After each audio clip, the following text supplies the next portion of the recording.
बिस्मिल्लाहिर्रहमानिर्रहीम अस्सलामु अलैकुम वरहमतुल्लाहि वबरकातुहू। अक्सर मेरे बहन भाई मुझसे एक सवाल करते हैं, तो मैंने सोचा क्यों ना आज मैं थोड़ा सा आपको तफसील से बता दूं ताकि आपको थोड़ी सी क्लैरिटी हो जाए। मुझसे अक्सर मेरे भाई बहन पूछते हैं कि बरेलवी कौन होते हैं, देवबंदी कौन होते हैं, अहले हदीस वहाबी कौन होते हैं और अहले तशी कौन होते हैं। तो इनके बारे में थोड़ा सा मैं ब्रीफ इंट्रोडक्शन करवा दूं। सब मुसलमान हैं, बेसिकली सब मुसलमान हैं, लेकिन हुआ क्या कि मुसलमानों ने आगे अपने अपना एक जो इमाम हैं, बुजुर्ग हैं, अपने जो हेड हैं, उनकी किताबों को पढ़ना शुरू कर दिया और असल कुरान और अहदीस की जो सही किताबें हैं उनसे दूर हो गए। तो इस वजह से फिर वो कहलवाने शुरू हो गए जो कि उनके बड़े कहलवाना चाह रहे थे या कहलवा रहे थे या इन्होंने शुरू किया, वल्लाहु आलम। अब सबसे पहले बात करते हैं हमारे बरेलवी भाई। बरेलवी भाई जो है ये बरेली के रहने वाले हमारे अहमद रजा खान साहब, उनकी किताब मलफूजात उन्होंने लिखी है। उनको जो पढ़ने वाले हैं, उनको जो मानने वाले हैं, वो बरेलवी कर कहलाते हैं। वेरी सिंपल, इंडिया का एक शहर है बरेली। अच्छा, अब दूसरा जो है फिरका कह रहे हैं, उसको फिरका ही कहेंगे हम, देवबंदी भाई, जिनको हम तबलीगी भाई भी कहते हैं पाकिस्तान में।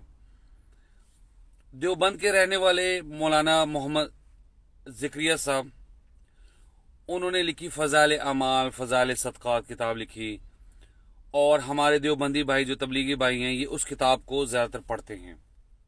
माना नहीं है, पढ़ सकते हैं। अब प्रॉब्लम कहाँ आती है कि आपने क्या पहले कुरान को पढ़ा? हम सब आपस में एक दूसरे की बात कर रहे हैं, क्या हमने कुरान को पढ़ा? क्या हमने सही अहादीस को पढ़ने की कोशिश की जितनी हमें तौफीक है? जब हम इसको पढ़ लेंगे तो उसके साथ साथ अगर आपको वक्त मिलता है तो फिर आप किसी भी किताब को पढ़ सकते हैं इसके अलावा। लेकिन पहले हमें बेसिक ऑथेंटिक किताब को तो पढ़ना होगा ना पहले, कि वो हमें क्या कह रही है। हम उसको छोड़ के, कुरान को छोड़ के, सही अहादीस, सही बुखारी, सही मुस्लिम, सुनन अबी दाऊद, तिरमिजी, इब्न माजा, निसाई, ये 6 से 7 की किताबें, इनको छोड़ के अहादीस की, और हम जब दूसरी किताब को पढ़ेंगे तो हमें कंफर्मेशन कैसे होगी कि क्या सही है क्या गलत है। अच्छा, ये दो की बात होगी बरेलवी भाई की और देवबंदी भाई की। तीसरे आते हैं हमारे पास अहले हदीस, जिनको हम सल्फी भी कहते हैं, उनको हम वहाबी भी कहते हैं पाकिस्तान में, इंडिया पाकिस्तान में। इनको मैं थोड़ा सा बेहतर इसलिए समझता हूं कि अहले हदीस या वहाबी जो हमारे भाई हैं, ये सिर्फ कुरान और अहदीस को ही उस पर मानते हैं, उस पर ही अमल करते हैं, और फालतू और ज़ईफ अहदीस से परहेज करते हैं। तो असल मुसलमान कौन है? जो कुरान और सही अहदीस पर अमल करे, वो सही मुसलमान है, बेहतर है वो।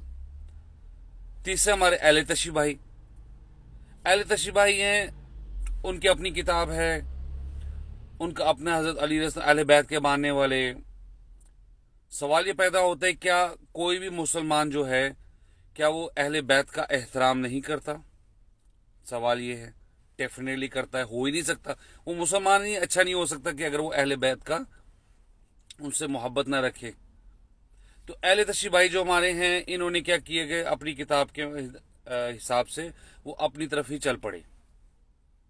ये 4 मेन में आपको गिनवा रहा हूं, इसके अलावा और बहुत सारे हैं, आखानी है, मरज़ई है, बोरी हैं, बहुत सारे हैं।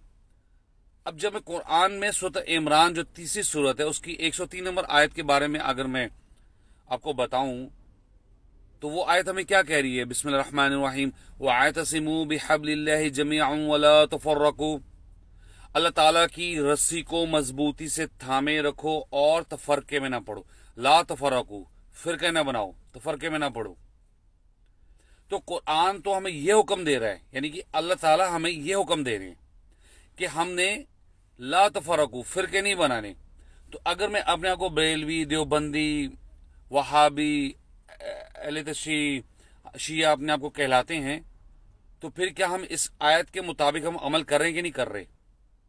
मेरा अपना मौक़िफ़ जो है, जो मुझे समझ आई है, जो मैंने पढ़ा है, मेरा नाक़िस इल्म, थोड़ा इल्म, और जैसे कि हदीस में आया है कि 73 फिरके होंगे, 72 जहन्नमी, और जो कुरान पर और मेरी अहादीस पर होगा, अमल करेगा, वो जन्नत में है। Very simple. अब मसला क्या हो गया कि जो कुरान पर अमल करेगा और सही अहादीस पर करेगा वो जन्नत में है, तो उसी को जन्नत में जाना चाहिए। क्योंकि डेफिनेटली जो ऑथेंटिक चीज को, कंफर्म चीज को जो पढ़ेगा, उस पर अमल करेगा, वही तो जन्नत में जाएगा। अब बाकी जो हमारे भाई हैं वो क्या करते क्या नहीं करते, जन्नत में जाएंगे नहीं जाएंगे, मुसलमान है नहीं है, क्या है, वल्लाहु आलम। हम उस बहस में नहीं जाते, हमारा काम नहीं है। हमारा काम है सिर्फ आप तक हक बात पहुंचाना, सीधा रास्ता दिखाना कि सही क्या है, आप उस पर करें। कोई भी आपसे पूछे आप कौन है, तो आपको क्या जवाब देना चाहिए? मैं मुसलमान हूं। मैं अक्सर कोट करता हूं सूरह हज की आखिरी जो आयत है उसके हवाले से कि पिछली किताबों में तुम्हारा नाम भी मुसलमान था और इस किताब में तुम्हारा नाम मुसलमान है। तो जब हमें बता दिया गया कि हमारा नाम मुसलमान है, तो फिर हमें और किसी पहचान की जरूरत क्यों हो रही है? मुझसे अक्सर मैं अहले हदीस भाई बहुत बेहतर है, क्योंकि कुरान हदीस की बात करते हैं, मैं उनको अच्छा समझता हूँ। मेरा भी यही मौकफ है, लेकिन मैं अपने आप को कहलवाना नहीं पसंद करता। मेरा नाम, मुझे कहलवाना पसंद मैं करता हूँ अपने आप को एज मुसलमान, बस। जरूरत नहीं है इसके अलावा कि हमारी ये पहचान है। हम अपनी पहचान इसलिए करवाते हैं कि दूसरों से अलहदा होने के लिए, दूसरों से फर्क महसूस कराने के लिए, कि हम जो है कुरान और हदीस की बात करते हैं और कोई नहीं करता। तो मैं इस चीज को नहीं समझता, क्योंकि कुरान के हवाले से हमें जो आयत बताई गई है वो सूरह हज की, उसमें हमारा नाम मुसलमान ही है। तो आप सब मेरे बहन भाई, जो भी मुस्लिम बहन भाई है, उनसे रिक्वेस्ट है कि आप लोग जब भी आपसे कोई पूछे कि आप कौन है, तो आप ना तारुफ क्या करवाएंगे, आप मुसलमान हैं। कभी पासपोर्ट में आप मुस्लिम वहां पूछते हैं रिलीजन, तो आप क्या लिखते हैं वहां पे? बरेलवी, देवबंदी, अहले हदीस, किसको पहचान करवा रहे हैं? अपने ही मुसलमानों भाई को परेशान करेंगे, नहीं तुम गलत हो, तुम बरेलवी हो, मैं वहाबी हूं, तुम देवबंदी हो, मैं शिया हूं। अपने आप को पहचान कराई जा रहे हैं, पहचान की जरूरत नहीं है। हमारी पहचान ही, फिजिकल पहचान क्या होगी? हमारी दाढ़ी होगी, टखनों से ऊपर होगा, मूछें कुतरवी होंगी, बस ये हमारी पहचान है। कपड़े थोड़ा लूज होंगे, टाइट नहीं होंगे, कोई ऐसी चीजें नहीं हम पहनेंगे जो कुफार पहनते हैं, मुशाबत नहीं करेंगे, हमारी यही पहचान है। तो हमें और क्या पहचान कराना है अपने लिए कि मैं क्या हूं? तो लिहाजा आप सबसे रिक्वेस्ट है कि आप इन चीजों से बाहर आएं, अपने आप को मुसलमान कहलाएं, कुरान का तर्जुमा पढ़ें अगर अरबी में समझ नहीं आती, और सही अहादीस की जो किताब है, ऑथेंटिक है, तमाम उलमाए कराम का मुत्तफिक फैसला कि वो सही है, उनको पढ़ने की कोशिश करेंगे तो इंशाल्लाह उम्मीदें बच जाएंगी इंशाल्लाह।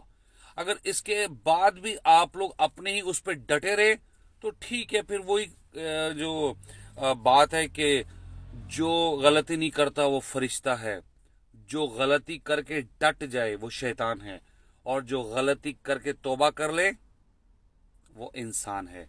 अल्लाह ताला से दुआ है कि अल्लाह ताला हमें सीधे रास्ते पर चलने की तौफीक अता फरमाए। आमीन। अस्सलामु अलैकुम वरहमतुल्लाहि वबरकातुहू।